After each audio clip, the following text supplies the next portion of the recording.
November 19th, 2020. From El Cajon in San Diego, California, this is episode 221 of You Can Bet on That. Hi, everybody. Welcome to You Can Bet on That, a podcast for the recreational gambler. My name is Mark Duvall, and sitting safely at his home is Dr. Mike. Hello. Now, we're being a little extra cautious this episode. Mike, you weren't feeling too well earlier in the week. Yeah, I had a little bit of a fever actually for a day, and it got a little high, but then it went away. So I don't know, maybe just the flu. Yeah, and no other real kind of typical COVID symptoms. Your breathing was okay? No, I didn't have any typical COVID symptoms. Mostly just a little temperature, and I felt a little achy like you would with the flu. But then it went away, and I'm fine. Right, everybody in your family's okay? Yeah, nobody else was sick. So good. Listeners who follow us on Twitter probably saw your dad winning a nice little like 300 plus jackpot on a slot machine on his 94th birthday. Right. Yeah. My brother was here. My brother took him out to Verona and he bet $1.47. Okay. Now, I don't know how he bet $1.47, but it was $1.47 and that he won the $338, something like that. Yeah. Jackpot. He was very happy. Came home. My mom said, just beaming. Oh, I'll bet. Well, it's great that he got out of the house. That's really his first outing since the shutdowns, right? Anywhere? Yes. Yeah, that's his. Other than he went to the doctor a couple times for doctor visits, that was his first real outing since March 15th or whenever that was. Yeah, well, that was nice to see. Yeah, he was happy, and hopefully he'll be able to get out a little more now. Yeah, good. That was super nice, all the comments and likes that people gave him on Twitter. He really liked that, too. He liked seeing that so many people were watching. Oh, that's great. Well, a few weeks back here, Mike, you actually witnessed a big payout poker jackpot payout. Tell us about that. Yeah, I had gone out to get a free play at Harrah's, Southern California on a Thursday night. And I got there and slid my card, did all my business, and walked up to the craps table. And as soon as I get there, they're all like a buzz. And I'm like, what's going on? And right behind the craps table, there's payout table. And a guy hit the mega jackpot, the big jackpot. Now, this is before they implemented the impressive progressive that we talked about last episode, right? Correct. Okay. Yeah, that was before this was in effect. So he got a 7-card royal flush. Ace, king, queen, jack, 10, 9, 8. Right, yeah, 8 through ace all the way up there. Got it, okay. Right, all suited. Yeah. And so he won the big jackpot, and everyone was abuzz. And from what one of the pit bosses told me, with the money from the progressive jackpot and the money that he made on betting his hand and the side bets that he had made. Oh, yeah, because it wasn't just the progressive bet that wins. There the other side bets at the payout table are going to win too, just straight flush, etc. Yeah. Right. He won all of those. And I don't know how big his bet was because I never saw that, but evidently he was a pretty big bettor. And all in all, it totaled about $1.2 million. $1.2 million. Oh my gosh. $1.2 million. I guess I'd forgotten part of the story. I thought it was like, 150,000. Oh, no. $1.2 million. Wow. The progressive paid $900,000. Oh my gosh. And then everything else, it was like $1.2 million. Yeah. So he had made a bet for the dealers, which won $25,000. Nice. And then I heard he tipped them another $25,000. So they got a $50,000 tip, which is good for their week. Yeah, really. And then here's the surprising thing. So he wins all this, and then he asks for cash. Oh my gosh. He didn't want a check. And I guess he took about 3/4 of it in cash, and he took the rest in chips. Okay. This is after they took taxes out, I assume?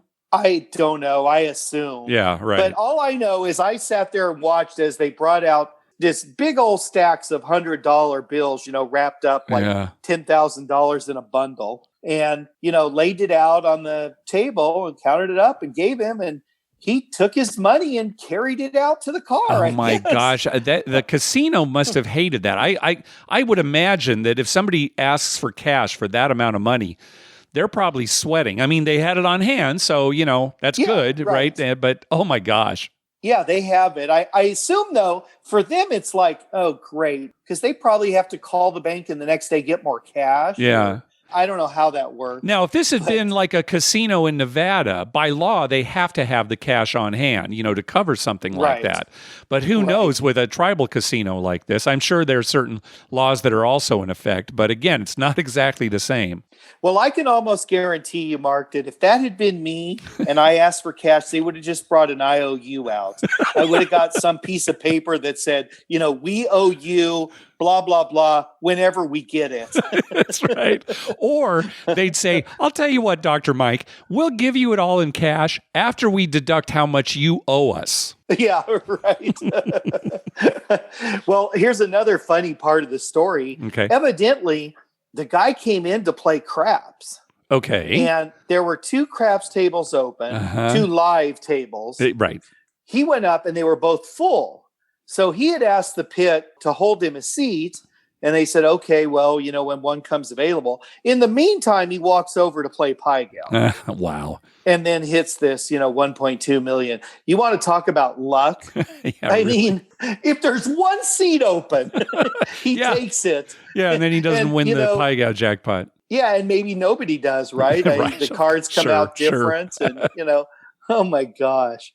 So that was the big buzz of the night. Well, it must have been something seeing all that cash. Oh, yeah, just big stacks of cash. Yeah. I can't understand for the life of me why he would want cash. Yeah, no kidding. And then he got a bunch in chips, too, like $1,000 chips they gave him. Okay. So, but then he left. So what, he took the chips home and was going to come back later? I don't know. He wasn't a regular. Nobody seemed to know him. Most of the players, they're like, well, which guy is it? They didn't know him. And he's wearing a mask. People kept asking me, well, how old was he? And I'm like, I don't know. He had a mask on. He could have been anywhere from 30 to 60. I don't know. Yeah. The only thing that would make that story better is if he took all the cash, had it all there, and he said, hang on a second, I'm going to go put this in my car. And then came back in. And then came back in and played. I'm ready to play again. Oh, God. I mean, who wants that much cash in their house? No kidding. Gosh. I mean, that's kind of scary, actually. Yeah. Oh, well. I don't know. Anyway, it was quite the buzz in the casino. I'll bet. Well, just the dealers, how much was dropped for them? Gosh. Right. Yeah. Oh, that made their week, I'm sure. I would have liked to just ask for cash and then seen it all and say, give me a check. It's too much money. Now that I see it, yeah. Go to the cashier. Can I just get a check for this? Yeah, you take it up there. Can you count it? Right.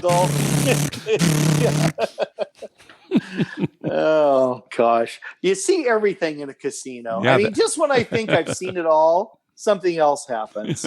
Nice.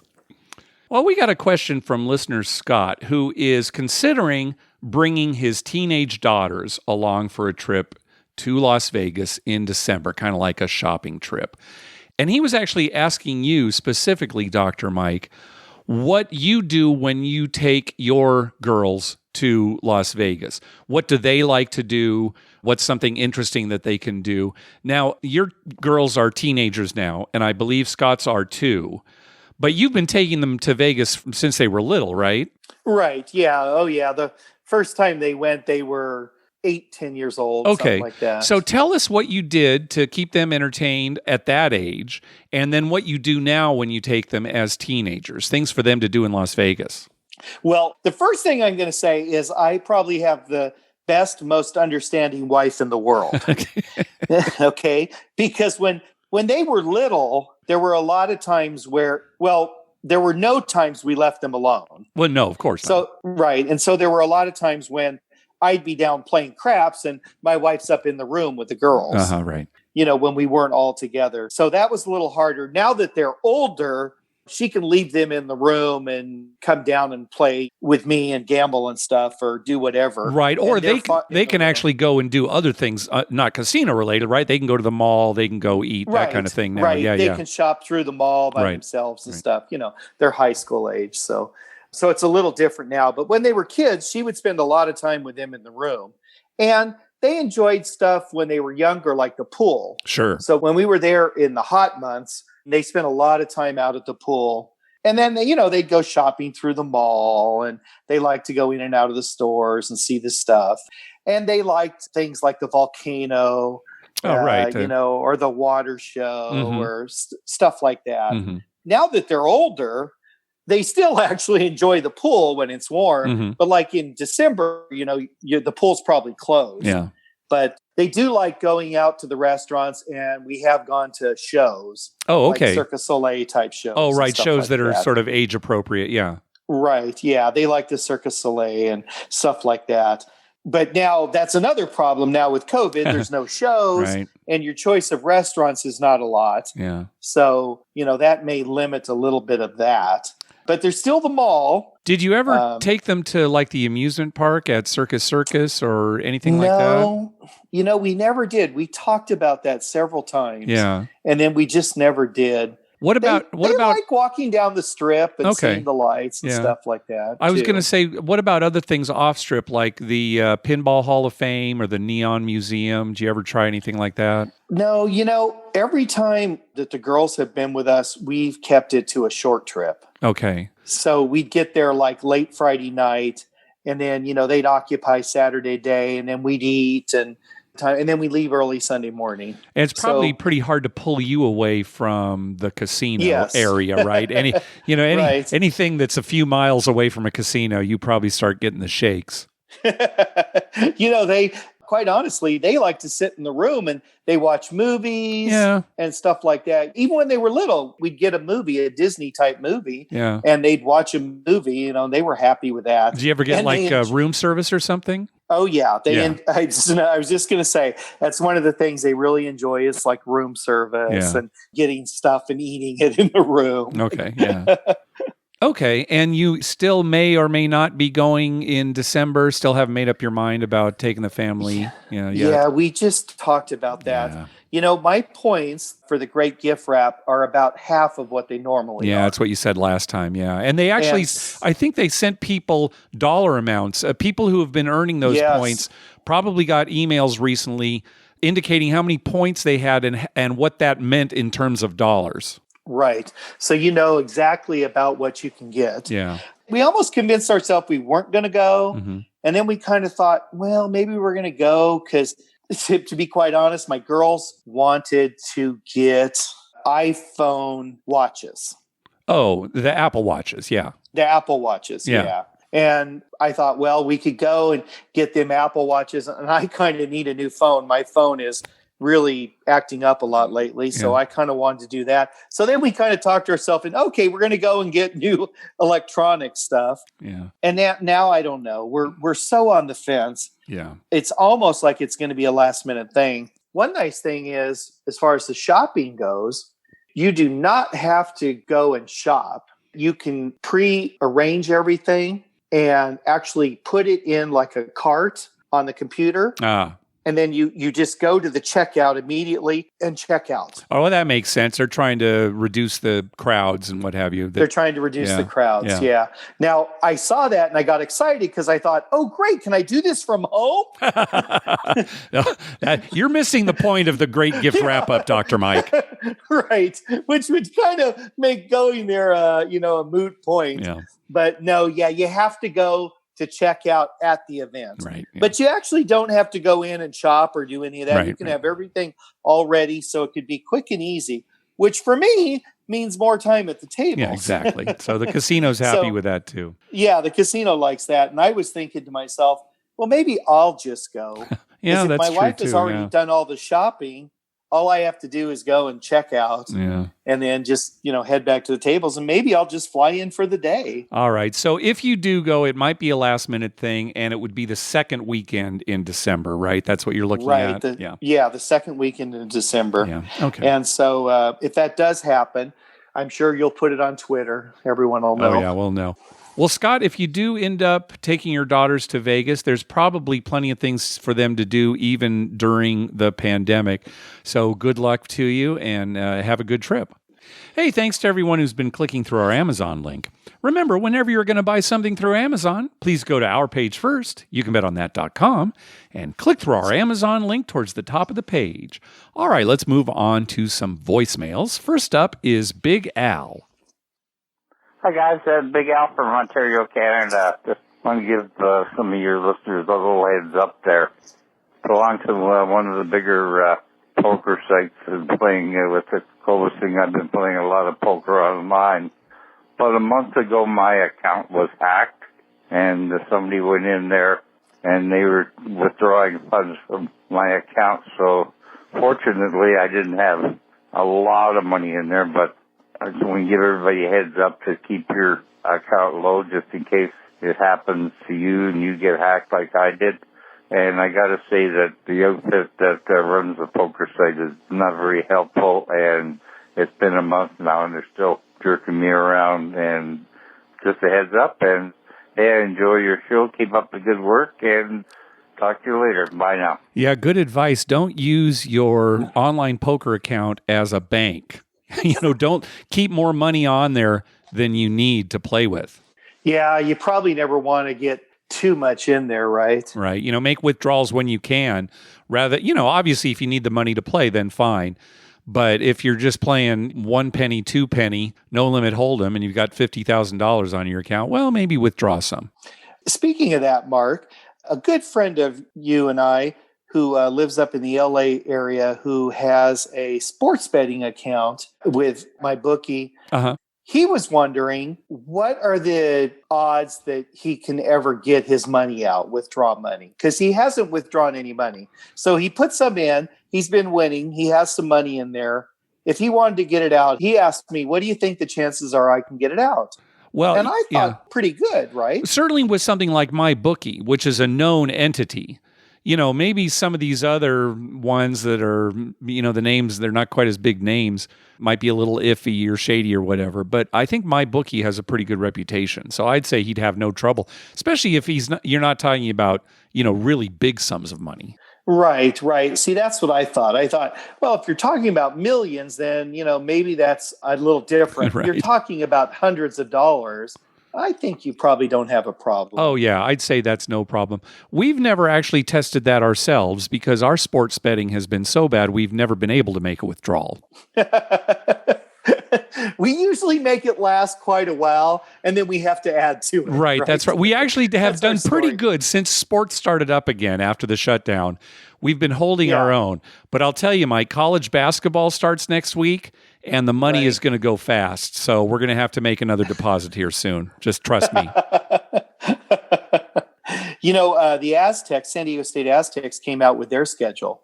Did you see that? No, I haven't seen it. Came out today. They're going to play a 20-game schedule. Okay. Now, this is interesting, where they play just in their conference, and they have 10 home games and 10 away games. Right. Well, that would make sense. 20 games, 10 home, 10 away. 10 All right. away. Yeah.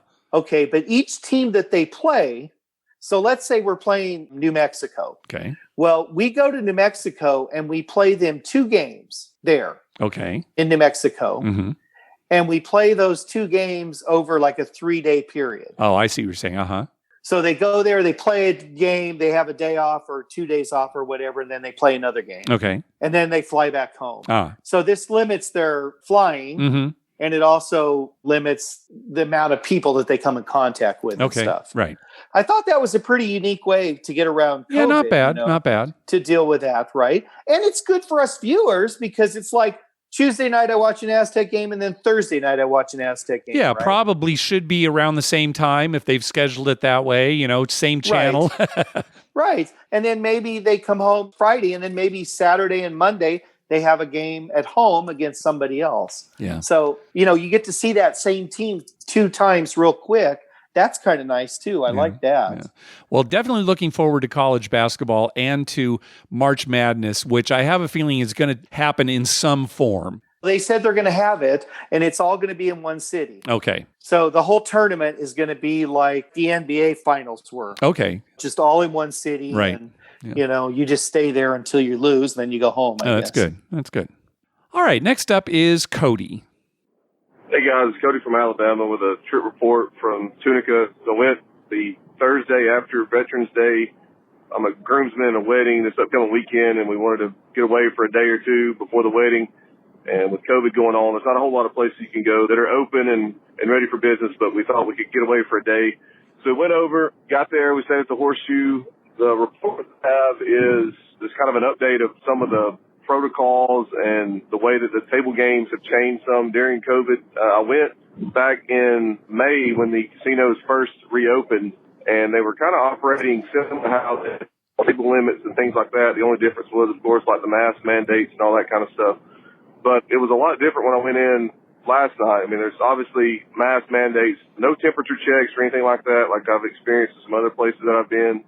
They did allow, seemed like the tables were full for the most part. They would wipe them down and sanitize them, but the tables were full. The biggest thing that I saw was that the table limits had increased dramatically over what they normally are. I've been going to Tunica since I turned 21 13 years ago, and I've never seen a $100 craps table on the main floor, and I saw that last night. Saw a $25 table, and the only time that I usually see that is on the weekends, maybe one table of $25. But the table limits were dramatically increased, which is really weird. On the $100 table, the entire night, I think I may have seen 2 guys play on there. So it really didn't make sense to me why you have a full staff working a game where there's only 2 people playing, and most of the night the table is empty. They do have a shoot to win craps game, which, limits there's only 1 employee working that game, and it was a $10 minimum table. So I understand the purpose of putting that thing in, but I was just going to kind of give the update that it seems like the limits in Tunica have gone up a good bit at both the Gold Strike and the Horseshoe. It's really, really tough in either one of those 2 places to find a basic blackjack game for less than $25 now. All the $10, $5 tables have all the side bets and progressive jackpots and all these bonus games that people seem to play, so it becomes really tough to play just a normal game. But anyway, enjoy the show, and y'all have a great day. So not a surprise that the limits are higher. We're hearing about that from casinos all over the country. One thing, though, that is surprising is Cody said that the tables were crowded, that there wasn't the social distancing that you were seeing at other casinos. So I'm assuming that means they don't have like the 3-player limit at blackjack and that kind of thing. And then on top of that, to still have the higher limits, that's a shame. Yeah, that sounds like a little gouging, right? Yeah. But again, if they're getting people in there, and he was even talking about how the $100 table, there weren't many people there over the course of the night. But, a high limit table like that, 1 player, maybe for an hour, can make the same amount of money as, say, a $10 craps table for 6 hours. It just depending on how people are betting. So. Yeah, I think one thing that people forget about, they wonder, well, how can they have a table with $100? There's only 2 people on it. Well, if both those people are betting $100 on the line and taking odds and then placing all the numbers, that's way more money than a completely crowded $10 table would be. Right. And especially if they're throwing in prop bets as well, hard ways and that kind of thing. They're probably not doing it for $1, right? They're throwing it, they're starting it like, give me a $50 hard 8, that kind of thing. So. Right. And so that table is generating more money than the $10 table could even hope to, I think. Yeah. So, that's why they can have a full crew with 2 people. Yeah. What's sad is that they're not social distancing. Yeah. We never know from week to week. And maybe since Cody has been there, things have changed. It's who knows, right? But as far as these high limits go, we predict that they will eventually come down again. And we're still predicting that. But it's whatever the market can bear. So we will see. Yeah, I hope it's not like some things where they go up and they just never quite come down. Yeah. Or they ratchet down a little bit. So, they shoot up to $25 tables, but then when they come down, they're 15. Yeah, that's all you can find is 15. Yeah. They go up and they come down a little, but not as low as they used to be. Right. Well, we'll see. You just say that every day. We'll see. Yeah, that's the story of our lives in America right now. Exactly. All right. Next up, our buddy Ryan. Hey, guys. It's Ryan from Las Vegas. I know I told you before that I was working at Circa, and I sent you a couple emails about it. I just want to get you guys' opinion on something. So, we had a Circa play date. If you don't know what a play date is, before the casino actually opened, they let employees from Circa and from the D and Golden Gate, who is also owned by Derek Stevens, come over and play and try out all the games and the bars and everything before they actually open to the public. That way the dealers got used to it, the slot attendants, so everybody can kind of get their position going. I actually work with the Players Club, but we got $500 in free play to go play on the tables, and the chips, they were worthless. They were just fake chips that we got to play with. But I actually got to roll. I was the first person to roll a pair of dice on the craps table at Circa. When I walked up, they said, no one's played at any of the craps tables yet, so I was the first person. Now, technically, it wasn't a real money game, but I did roll the all tall small on there for myself, of course, when it means absolutely nothing. But I wanted to get your opinion. Does that count as me rolling the first all tall small at Circa? And can I say that I was the first person to play craps at Circa? What do you guys think? And also, one more thing. At Saginaw's, that 99-cent shrimp cocktail, I know they said you can get it from 3 to 5 a.m. with the perks of a sandwich, or 99 cents if you mention you can bet on that, but also you can get it from 3 to 5 a.m. with the perks of a sandwich no matter what. But you should mention you can bet on that just because it's nice of us to do. All right, guys, I hope you're having a good time. Stay safe there. Yeah, we knew that. On the last episode, Mr. Lucky said he talked to Derek Stevens, and Derek said, oh, yeah, mention you can bet on that between 3 a.m. and 5 a.m. And when you order an entree, you get the shrimp cocktail for 99 cents. You can say whatever you want.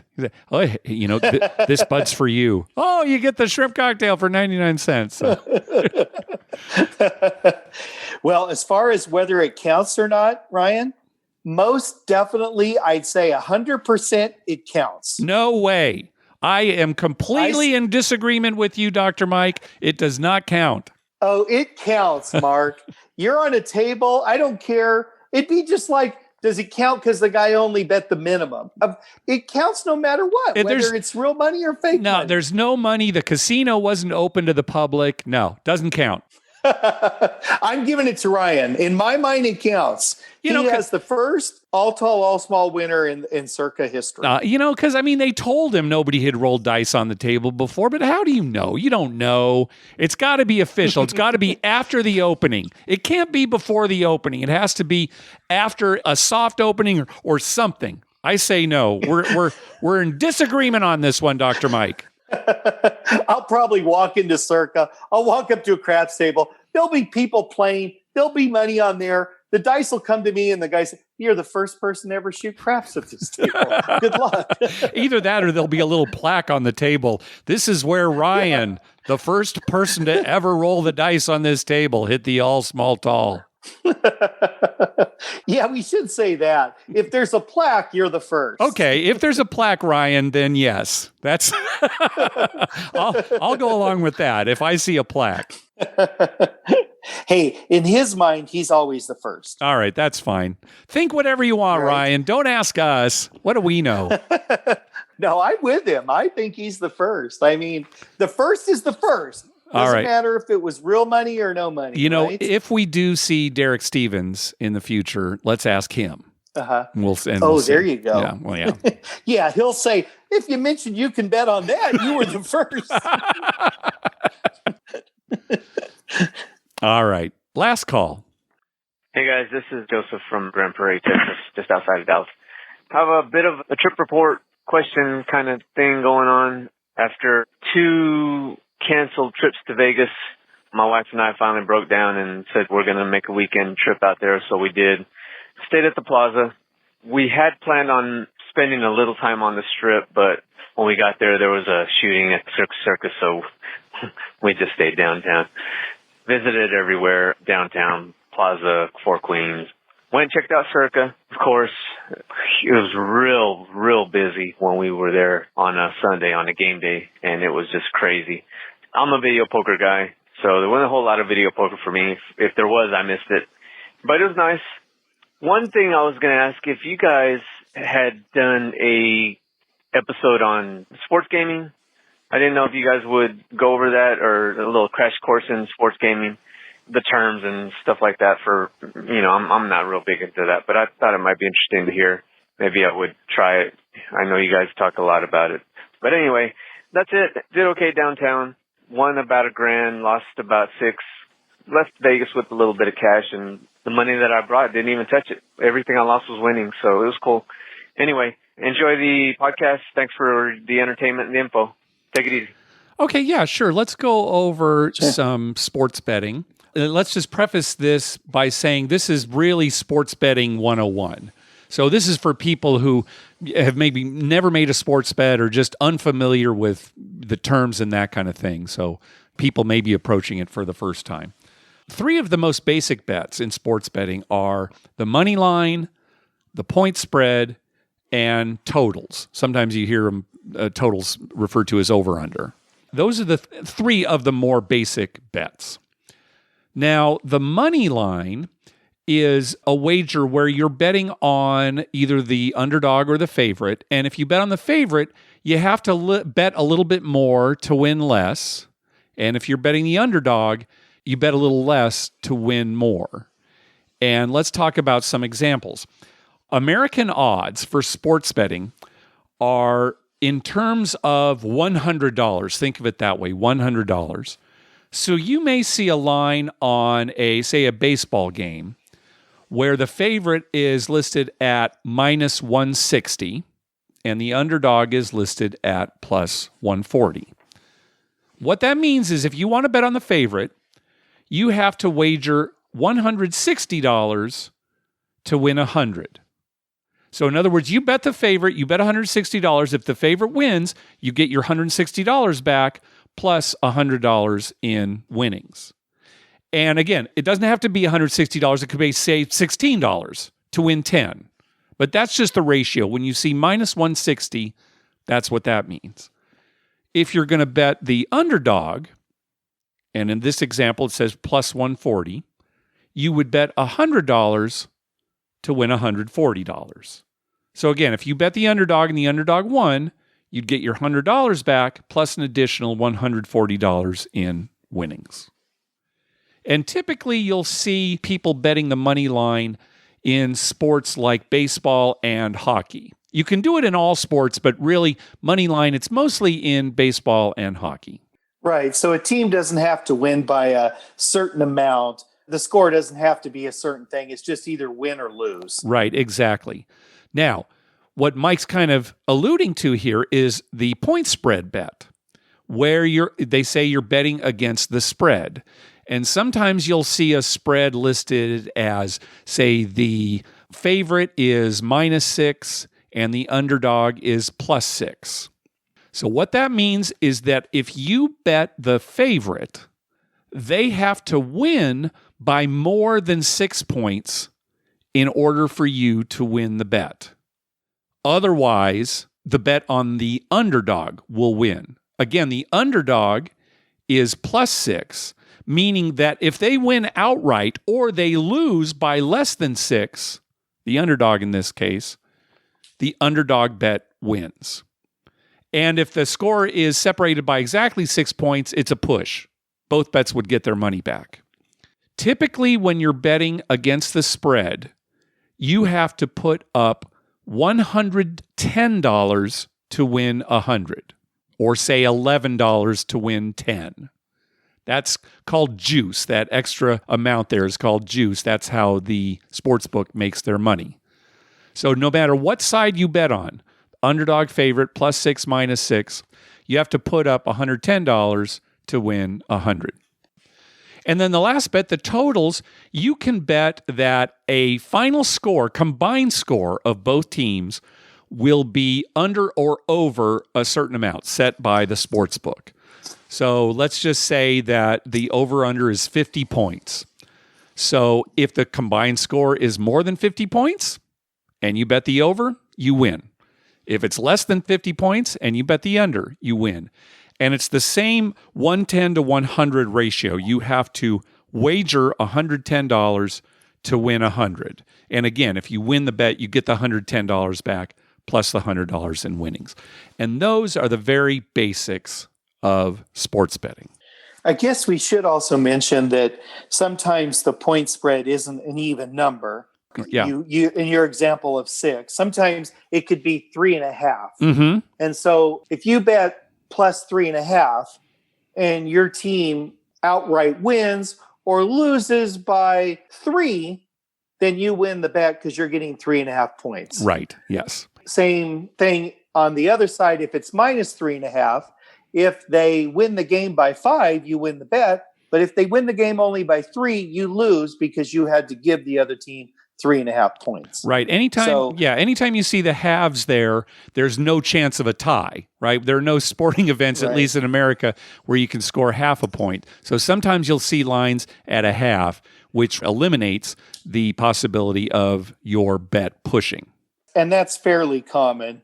And also on point spread and totals, just to clarify a little, it's not always minus 110. That's true. Typically, it's minus 110, but sometimes you will see lines where if you bet one side, it'll be minus 115. If you bet the other side, it'll be minus 105. Books will adjust not only point spreads, but the actual juice on each side of the bet too. So again, whereas typically it's minus 110, take a look before you make the wager because maybe it's minus 115, maybe it's minus 105, or even something else. Right. So you might have to pay a little more juice in some cases. And that's all determined by the sports book. Mm-hmm. And that does vary from sports book to sports book. Yeah, definitely shop around. It's easier now than ever before to shop around and get the best line for your sports wager. So, yeah.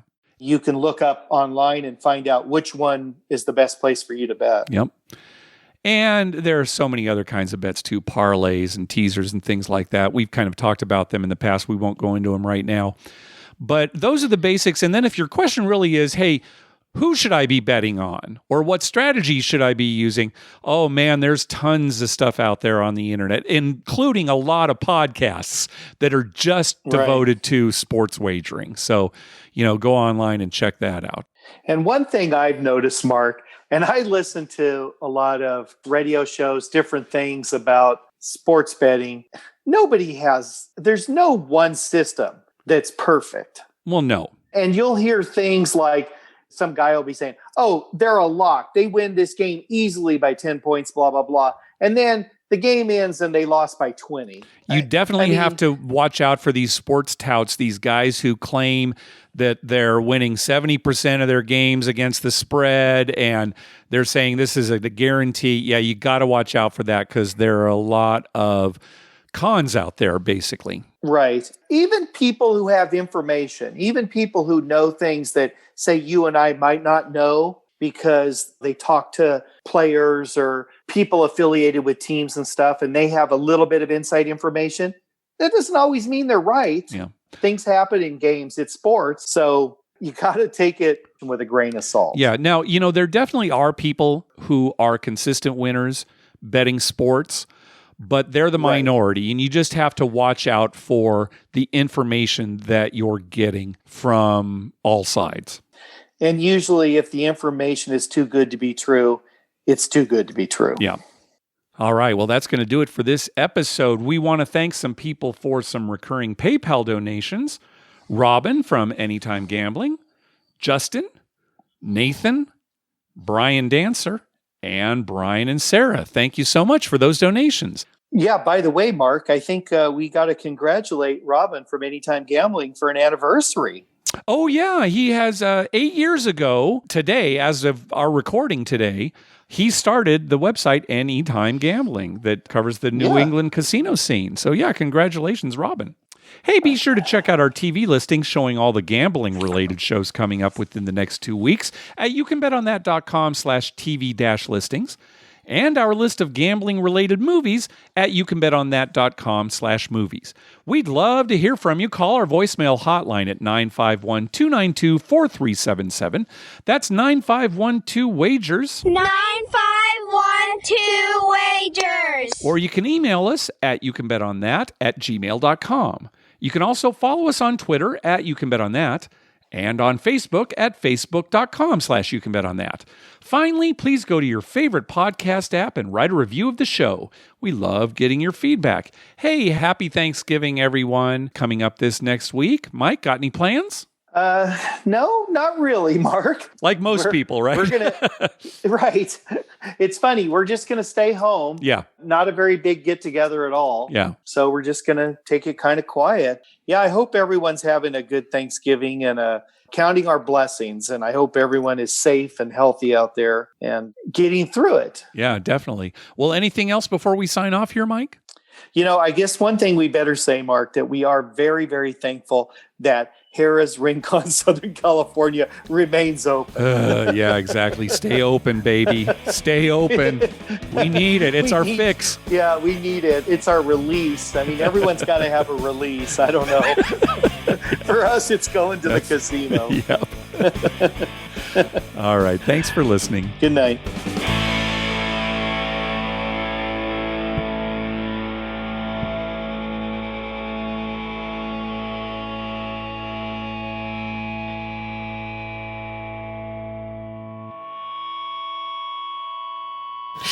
Oh, sweet mother, I love you, Dr. Mike.